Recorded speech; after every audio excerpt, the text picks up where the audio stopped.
امام علی نے فرمایا، انسان کی ایک عادت انسان کو کامیاب ہونے سے روکتی ہے، اور انسان کی اسی عادت کی وجہ سے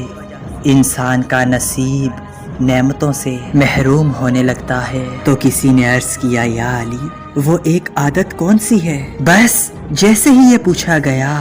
تو امام علی علیہ السلام نے فرمایا کہ اے شخص، میں نے اللہ کے رسول سے سنا، اللہ کسی انسان کا نصیب برا نہیں کرتا، لیکن کچھ عادتیں انسان ایسی اپنا لیتا ہے جس کی وجہ سے وہ اپنے ہاتھوں سے ہی اپنا نصیب برباد کر دیتا ہے۔ ان عادتوں میں سے سب سے بری عادت جو انسان کے نصیب اور شخصیت کو برباد کرتی ہے، وہ زور زور سے ہنسنا اور اللہ کی خلقت کا مذاق اڑانا ہے۔ یاد رکھنا، جب بھی کوئی اللہ کا بندہ